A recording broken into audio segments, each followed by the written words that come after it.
Hello, good people, and welcome to Room 310 again. My name is Timothy Keen. This is People and Business.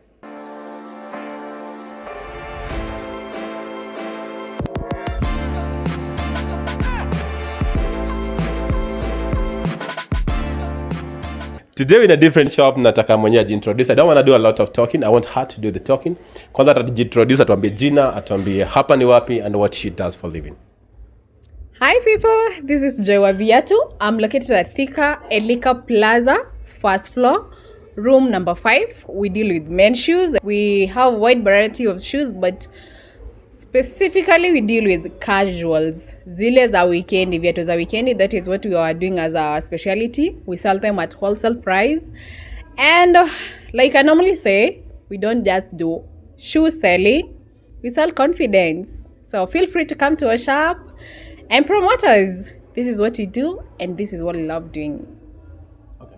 We start with the first question. Most of the young people there, they want to ask, viatu zinalipa, does it pay? Does the business of selling shoes pay? Yes, I'll say yes, and at times no. When I say yes, I mean, if you're disciplined enough and you're ensuring that you're bringing quality and you're giving the best service to your customers, yes, it pays. Payment comes in 2 terms. There's that loyalty to your customer, and that pays back, because at the end of the day, it's not all about making profit. It's also about what impact are you impacting on that person. And no, if you're just selling, because if you're just selling, at times you may not win everyone's heart. And if you're not winning people's heart, you may end up closing the business. So it's always like it's a yes, depending on how we want to venture it, or it's a no. If you decide just to be selling just because you want to sell. Yeah. Okay. And the other question that we want to ask, so you said that business pays. Now we start with the first question about when it comes to business. What does it take to start that business? Like the first step, take us through the small baby step that one takes to start the business ya kuuza viatu. Nasema ni male, casual, confidence, weekend. Let's get to hear from you. So you first have to identify your customer, your area. Every business you have to do your severance. Understand who are going to be your customer. Do not just start a business because everyone is starting a business, especially when it comes to shoe industry. You might start and then you get frustrated because you have to understand who are your customers, who are your consumers. Any kind of business you start, you have to understand who are your consumers. With that, you can just prosper. But if you don't understand who are your customers, eventually just collapse, because you lose the motivation. Today you might make sales, tomorrow you might not make sales. But as long as you keep thriving, you keep like making the next step. The new fashion is in. Whom am I targeting? Who gonna consume my new product? That is the end of the thing. If you understand the market, you think you're gonna make it. But you have to identify the problem first. So why male casual and not just male? We can do either male official or male casual. You said, let me do male casual and a bit of official. Why male casual? Yes, everyone usually have we have Monday to Friday for work.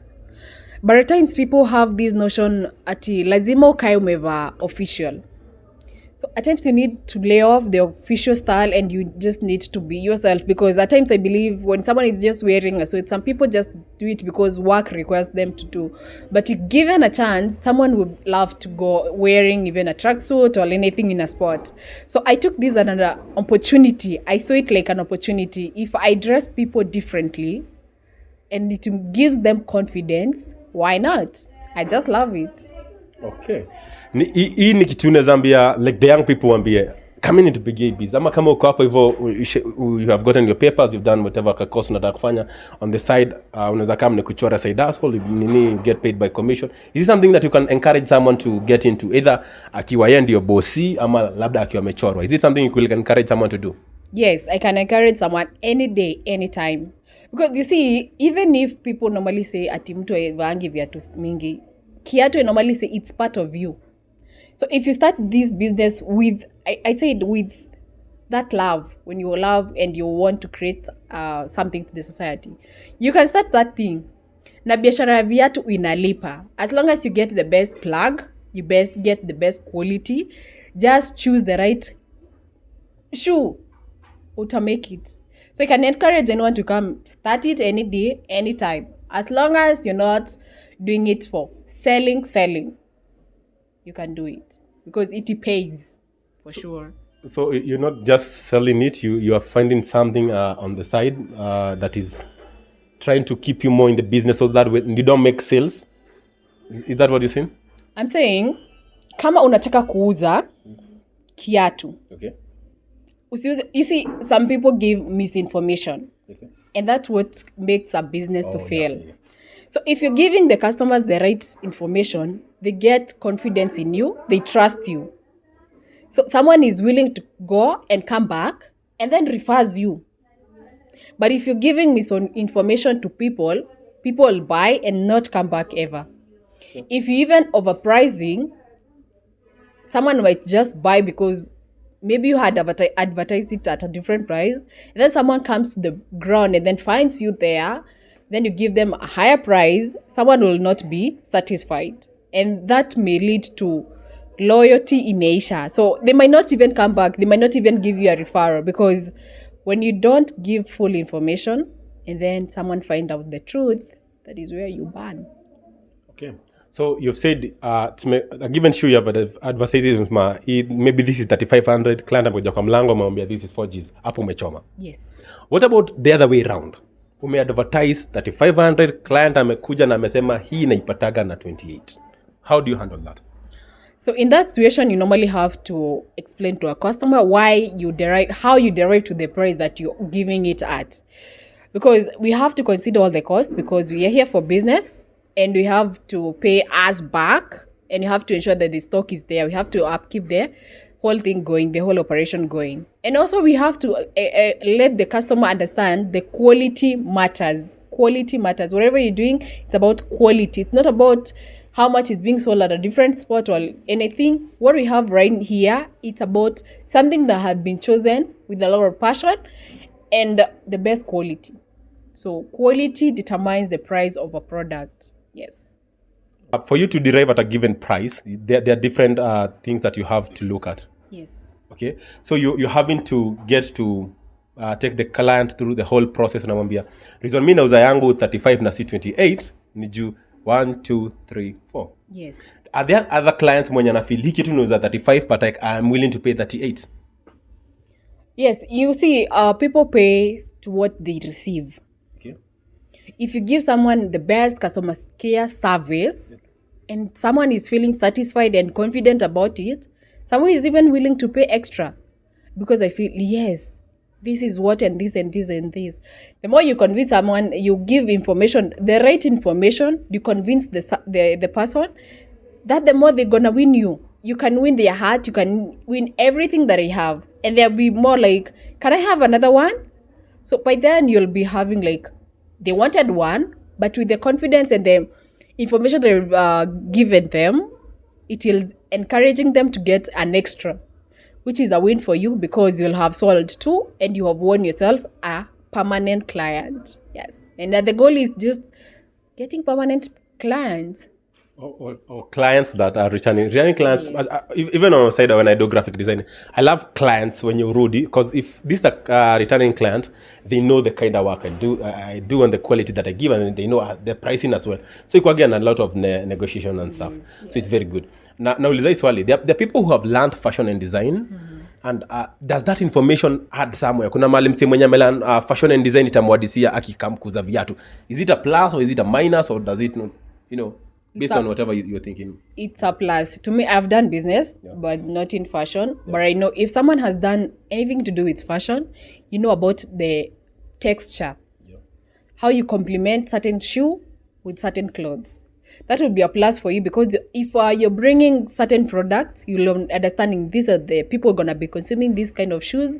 This is someone who's going to be consuming anything that I'm selling. You will be understanding. If someone asks you about the black shoe, which goes with what, which tie, that won't be advantage for you. So I think someone who has done fashion and anything, atakuwa in a better position to do this job. Okay. So the first time, as we were talking, the first time I saw you, vile ulikam kwa mic, and the way you were talking about shoes, I was actually even tempted to think you learned fashion and design because you were talking about this shoe, going with this shoe, this going for this. And that info was really helpful. And I looked at it from that perspective and I was like, this person knows what they're doing. And it's a plus on their side. And it's someone that if they have this information, it's good. Maybe they kind of get to share it with the world. Ukamweleze wase village in Niziwend and stuff. And it's a plus. I will tell you it's a plus. The confidence you have as well. Kuna bag flani na kwa hapa, it's ni bag ya Joy ya viatu. There's a bag she walks around with in Kwezi offices. Yeah. You do. I think ni pia fiti utueleze. How do you even get to think, juu nikiangalia uko na variety mingi, how do you even to get to pick zenye unabeba leo na maybe zenye utabeba kesho and stuff? Every day sprouts with different energy. Yeah. So I love following the energy for that particular day. So each and every time I wake up in a different energy. So I just absorb the energy for that day and I tend to pick the sizes. So each and every time I'm walking around with my bag, I have to ensure that I have all the sizes, as from size 40 to size 45. Because people have different sizes and people have different choice of colors. So at times if I look at the shoe and I'm feeling like today people feel brownish or blue, I may tend to take 2 or 3 pairs of blue. And then with that, the energy that I've taken in, it pays. Yes.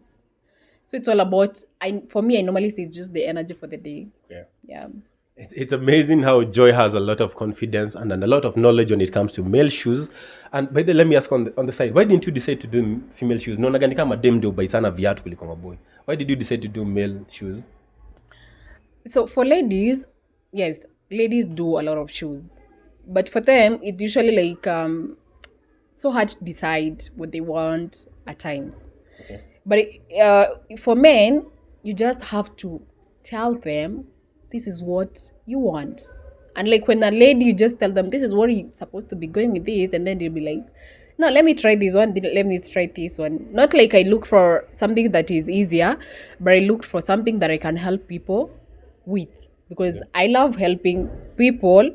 And it was easy for me to help the other gender, unlike my own gender. Okay. Yeah. It's amazing. Joy here deals with kuuza viatu. The shop is called Joy Kicks. Yeah, Joy Kicks. Joy Kicks. Do you mean mekusave kama Joy wa viatu? Yeah, that's my brand. That is my brand. I love, in future, this is gonna be big. Yeah. And I wanted people to remember me as Joy wa viatu. I want to be remembered as Joy wa viatu. That's why I love even going anywhere. I just introduce myself as Joy wa viatu. Joy wa viatu coming from Joy Kicks. She has an amazing bag. Hii bag na inapigagwa stock. And then she doesn't give up. Nikipiga sababu sisi hatukuwa ground floor, tulikuwa second floor. Yeah. And then we are walking all around. I think when I meet up kwa corridor ngakwambia, go that place. Because I know Mike loves shoes. He has a variety of shoes. He's an amazing person when it comes to loving shoes. So go have a conversation with her. I'm here to buy a shoe from you, but I will buy a shoe. I have 2 boys as well. Oh, okay. Maybe me. So me and my 2 boys, Jesus and Junior, we're going to get ourselves shoes maybe at the end of the month or something. But for now, I'm loving the energy. I will tell you, keep up doing the good work. You can also as well share your contact, how people can get and reach out to you, and your social media handles. Ambia wase mahali wewe unapatikana, social media and the location and stuff, and let them know that Joy wa viatu was in room 310 doing business. So guys, I'm in Thika Town, to be precise. Building in Elica Plaza. People at times they ask, where is Elica Plaza? Elica Plaza is just opposite. If you're familiar with the Vintage, it's just opposite. If you're familiar with the Safaricom main shop, just opposite, first floor. What I can tell, the air what I can pass to people, it's be resilient. Don't mind what people gonna say about you. Just know about yourself. What do you want? What do you want to achieve at the end of the day? Because if you listen to people tend to have negative attitudes and you're gonna just fall. So believe in yourself. Jitume, because out here things are rough, but ukijituma, it gives back. So in TikTok, naitwa Joy wa viatu or Joy Kicks. Instagram, the same thing, Joy wa viatu. Facebook, we have a page najita Joy Kicks. So you can find us there. And my number is 0727 300 405. You're welcome. Anyone who is out of Thika, mse mwenye ako around the vicinities of Thika na mwenye haizi come kwa shop direct. Do you guys do delivery and stuff? How do you go about it? Yes, we do deliveries countrywide, anywhere you are, as long as you're just a genuine person and you're willing to make your payment before delivery. Hatutaki story wenye watu wanatuosha. So we do deliveries countrywide, but payment before delivery. So once you make your payment and you give precise details, we normally send your parcel to your respective destination. Be it Mombasa, be it Kisumu, anywhere. Customers can attest from our social medias handles. They can attest we have sent various products to different destinations: Mombasa, Kisumu, Kisii, Eldoret, those different places. And yes, we do deliveries countrywide. So thank you. So that was it. My name is Timothy from Room 310. You guys follow us on our social media platforms: TikTok, Facebook, and Instagram at Timothy Kin. Instagram anjita Kin Timothy Kin. Follow us on Room 310. Room 310 is a channel. Timothy Kin is the person. Coming from Joy Kicks, Thika Town, Elica Plaza, first floor, room 5. Room 5. Guys, we do have a lovely time. Please subscribe, comment, share, and let's share. Remember that the best way to support our business is by giving us work. We do graphic designing, branding, printing, and live streaming. In case you have any of those kazi, umepata kazi mali ya printing, graphic designing, na branding, tupatie kazi, tapiga kazi vile inafaa. And this is people and business. Watu na biashara. Let us support each other. Let's push each other to the next level. Until next time, have a lovely time. Take care.